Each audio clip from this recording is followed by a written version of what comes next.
Hey everyone, welcome back. So today I'm going to be doing a tarot reading for the collective, and this will be for the 17th to the 23rd of November.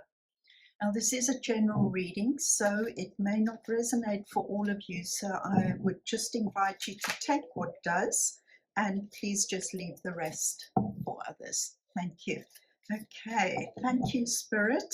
And can we please have guidance, some clarity about the way forward? What energies can we expect coming in? Whoop, okay. Okay, wow. Okay, so you've got two cards that have jumped out there. So that's special message over and above the rest of the message. Let's just see what else have we got. Okay.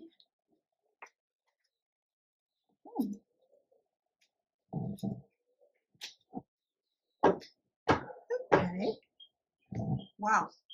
So bottom of the deck, we've got the Judgment card.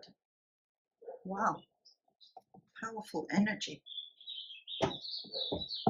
Okay, so when the Judgment card comes in, you're almost at the closing out of a cycle, and it's an opportunity for you to look back, just take a pause, look back and see what worked in the recent past, or if you're working on something in particular, there might be something that you've been working, something you've been doing as you've been working on this project that either isn't working as well as it could, or maybe you just need to shift your perspective somehow. Look back at what is working well, what has worked well, what isn't working, or what have you been trying for quite a while and it just hasn't come to any sort of fruition. So it's not bearing fruit, in other words. So when you have the Judgment card, because you're one card away from closing out the cycle of the major arcana, the Fool's Journey, if you like, it brings you insights that can help you close out that cycle on a positive note. So that whatever you learn from what experience you've already had, you can take what worked and carry that forward into the next cycle. Anything that didn't work or that isn't resonating with you, this is an opportunity for you to make a decision about leaving that behind. Because it's all about moving into a new cycle of growth where you leave behind anything that no longer serves you. Okay, so it's a moment of re-evaluation almost. So that is the overlighting energy that's influencing the rest of this reading. Okay, so I just want to have a look at the two cards that jumped out for you. Very interesting. You've got the Ace of Swords, and this one is the Seven of Pentacles, but it's in the reverse. Now that's interesting because normally the Seven of Pentacles is all about looking at what you've achieved, what you've accumulated, what you've created, what growth has happened over, a period of time while you've been working on something.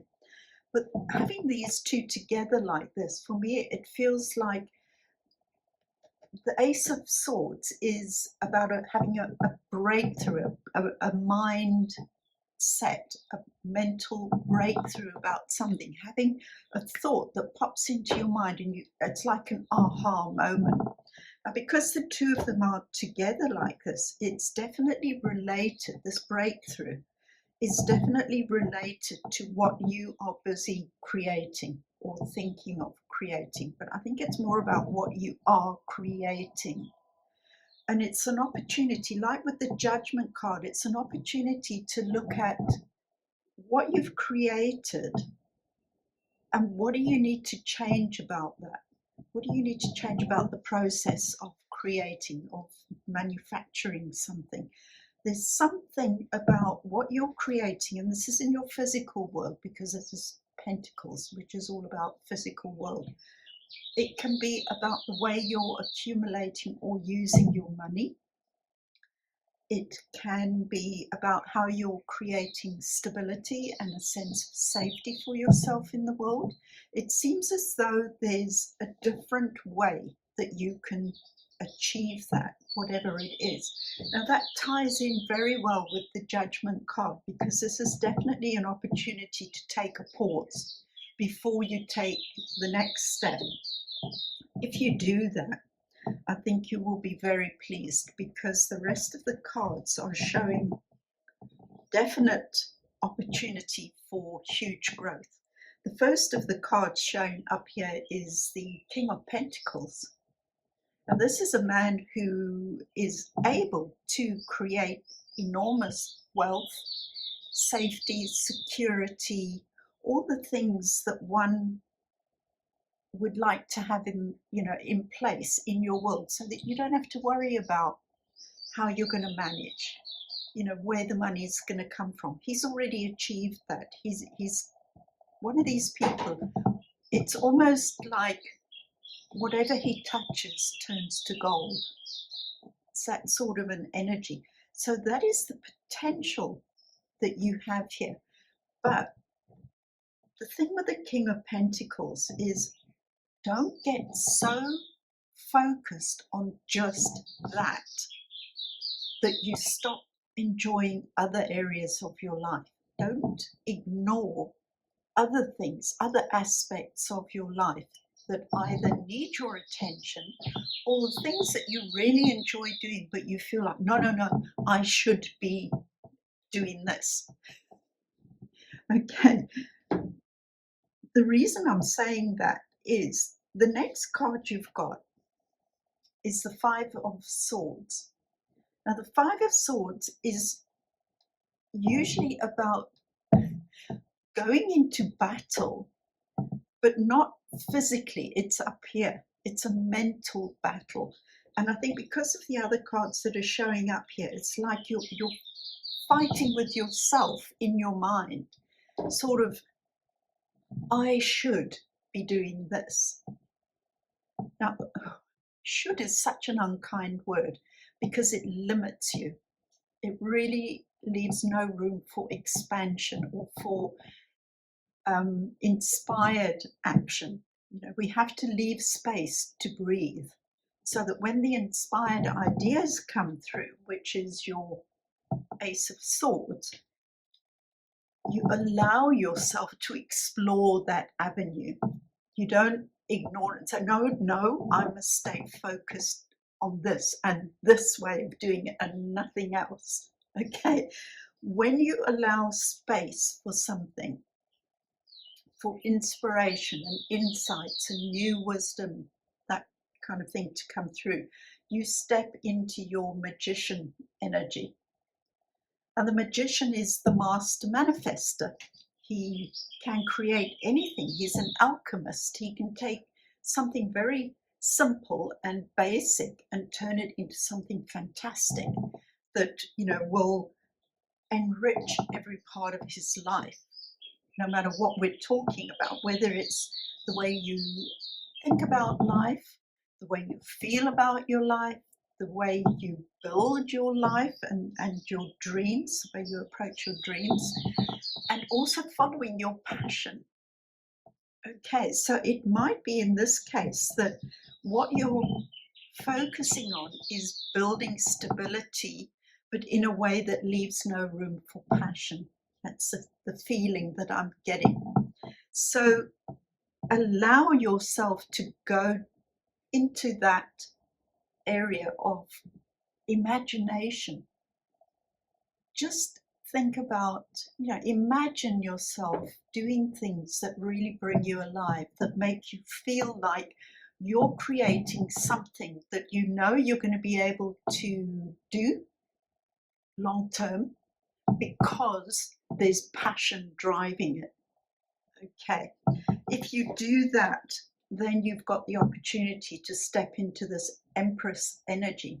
Now, the Empress is the mother, if you like, of the tarot.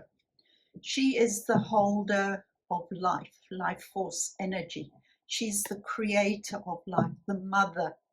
Okay, so she has everything within her, energetically speaking, that can bring new life force energy into any situation. So I think it ties in well here. You've got a beautiful balance. You've got the King of Pentacles, so that is very strong masculine energy. But the Empress is the feminine energy. She works with her intuition. She follows insight. She follows her own internal guidance. And that will take you forward in a way that is a very balanced way of creating something. Now, interestingly, the last card that you've got here is the Three of Swords.